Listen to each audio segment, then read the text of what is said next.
माशाअल्लाह आपके इलाके के नायना शायर हरी शमशाद राही साहब आपको अच्छे अंदाज में अच्छी शायरी आपको सुना रहे थे माशाअल्लाह, और आप बड़े ही अच्छे अंदाज में सुन रहे थे।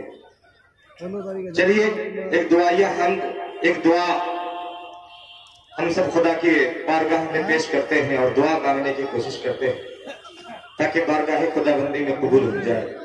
करेंगे दुआ? जी जी जी इंशाअल्लाह। खुदा के जिक्र में मशगूल हो जाए, अपने दिल को जिक्र से तर कर ले, अपने होंठ को अपनी जबान को तर कर ले और उस खुदा को याद कर ले जिसने हमको पैदा किया, आपको पैदा किया, गोया कि इस पूरी कायनात को पैदा किया। कह दीजिए सुभान अल्लाह। सुभान अल्लाह सुभान अल्लाह। एनआरसी की बात आई तो ऐसे ऐसे हाथ हिला रहे थे, ऐसे ऐसे, और खुदा का नाम लेने की बात आई तो इतना धीरे से सुभान अल्लाह कहते हैं। पहले तो खुदा को याद करना है, अगर वो चाहे तो ये एनआरसी क्या है? ये एनआरसी की शक्ल में हम पे आजाब ही तो है। हाँ, मैं यहाँ से शुरू होना चाहता हूँ। आइए खुदा का जिक्र करते हैं पहले हम सब मिल करके। भाई कल जैसा माइक बना दो इसको, बिल्कुल आवाज इसमें डाल दीजिए, ट्रेबल खोल दीजिए, इको डाल दीजिए, रिपीट हल्का डालिएगा, ज्यादा नहीं। खोलिए आवाज को पूरे तौर पर और वॉल्यूम दिए, मॉनिटर की आवाज डालिए, कान में गूंज आनी चाहिए। मैं हाँ और बढ़ाइए और इको खोलिए, इको आवाज को छोड़िए सिर्फ। मैं यहाँ से हमदे पाक का मतलब पढ़ने से पहले कुछ शेर मैं पढ़ना चाहता हूँ बतौर खास मुलाहिजा फरमाए। इको डालिए नहीं, इको खोलिए। हाजिर करता हूँ बतौर खास मुलाहिजा फरमाए कि नबी का मस्जिदो मिंबर भी खूबसूरत है,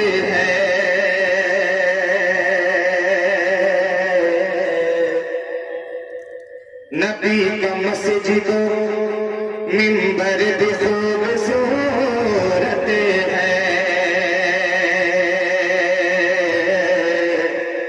नबी का रोज़ा-ए अतहर भी खूबसूरत है, नबी का रोज़ा-ए अतहर भी खूबसूरत है, कि जमाल रूह मुनव्वर भी खूबसूरत है,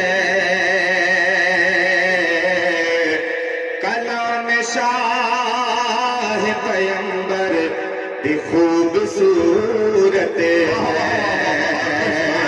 कलाम शाह पैगंबर भी खूबसूरत है,